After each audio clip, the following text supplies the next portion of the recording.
তো hello guys, আসসালামু আলাইকুম। কেমন আছো সবাই? আশা করি সকলে অনেক বেশি ভালো আছো। তো প্রতিদিনের মতো চলে আসছি আরো একটি নতুন ব্লগ নিয়ে। তো আজকের ব্লগটা কি নিয়ে হতে চলেছে অবশ্যই তোমরা টাইটেল এবং থাম্বনেল দেখে বুঝে গেছো। তো আজকে আমরা যাচ্ছি সিরাজগঞ্জের বিখ্যাত একটি জায়গা চায়নাবাদে। তো হঠাৎ করেই মনে হলো যে অনেক দিন ধরে ঘোরাঘুরি হচ্ছে না, তো কোথায় যাওয়া যায়। তো আমাদের মাথায় আসলো সিরাজগঞ্জের চায়নাবাদের কথা। তাই সবাই মিলে বের হলাম সিরাজগঞ্জের চায়নাবাদের উদ্দেশ্যে। আমাদের গন্তব্যস্থলে যেতে মনে হয় বেশ কিছুক্ষণ সময় লাগবে। সেই জন্য আমি ভিডিওর স্পিডটি বাড়িয়ে দিচ্ছি যাতে আপনাদের দেখতে সুবিধা হয়।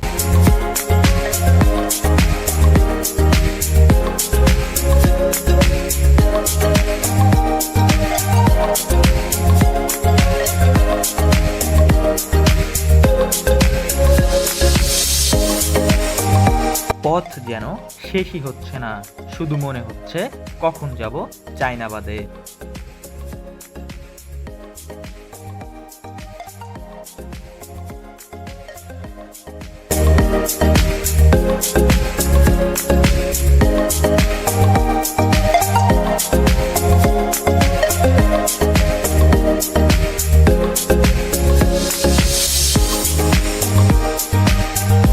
অবশেষে চলে আসলাম গন্তব্যস্থলে। আমরা বাঁধের ভিতরে প্রবেশ করার জন্য ৩ নাম্বার গেট দিয়ে প্রবেশ করছি।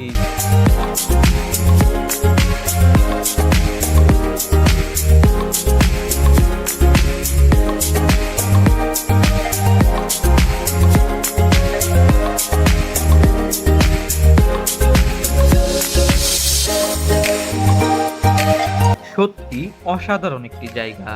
এখানে না আসলে এটা বুঝতেই পারতাম না। আমি আপনাদের চারিদিকটা ভালোভাবে দেখানোর জন্য চেষ্টা করছি যাতে আপনারা পরিবেশটা ভালোভাবে উপভোগ করতে পারেন। এখানে এসে দেখলাম বেশ কয়েকটি টারবাইন রয়েছে, যেটা দিয়ে নাকি শহরের অনেকখানি বিদ্যুতের ঘাটতি পূরণ করা হয়।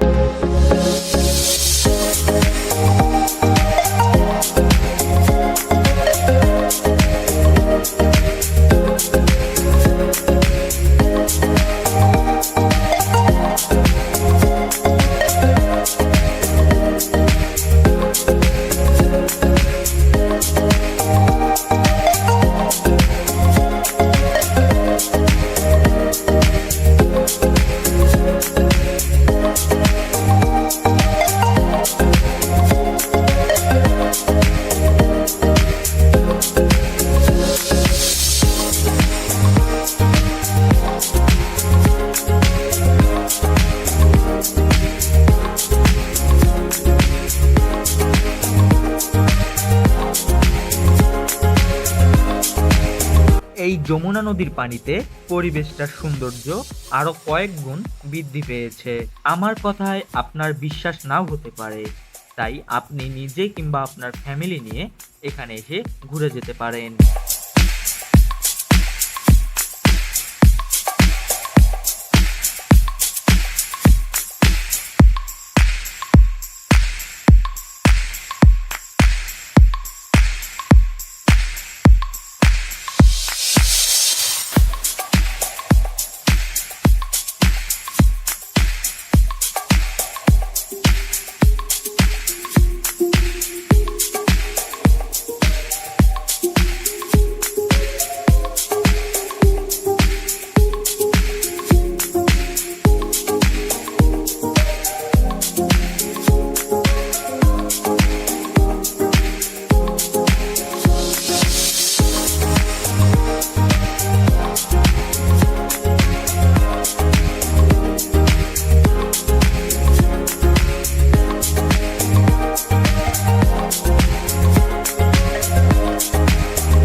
তাদের স্পিড বোর্ডে রাইড দেওয়া দেখে আমাদেরও ইচ্ছে হলো একটিবার ঘুরে আসি, দেখি না কেমন লাগে।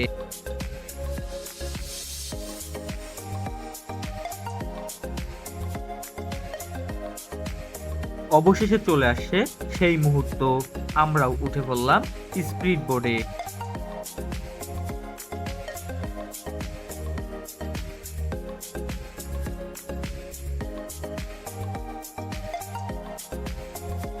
স্পিড বোটটি এখন ছেড়ে দিচ্ছে।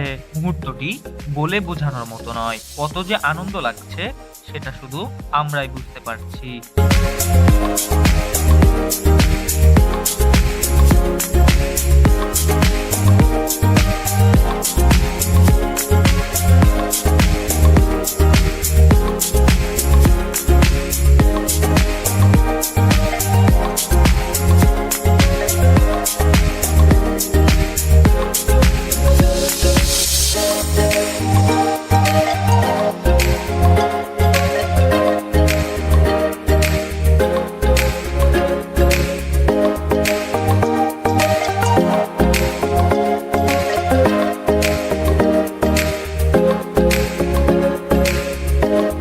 স্পিড বোর্ডে রাইড দেওয়া শেষে আমরা যাচ্ছি রাসেল পার্কে, যেটি বাঁধের অপর পাশে অবস্থিত।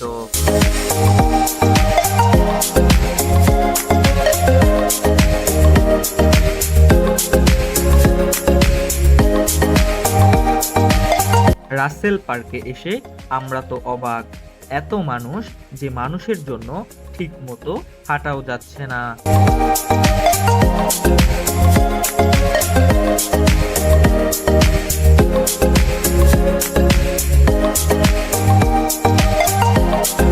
তো রাসেল পার্ক থেকে আবার চলে আসছি সিরাজগঞ্জের হাট পয়েন্টে। এখানকার পরিবেশটাও আমার কাছে অনেক ভালো লেগেছে। তো আজকের ঘোরাঘুরি আমাদের এ পর্যন্তই ছিল। আশা করি ভিডিওটি আপনাদের ভালো লেগেছে।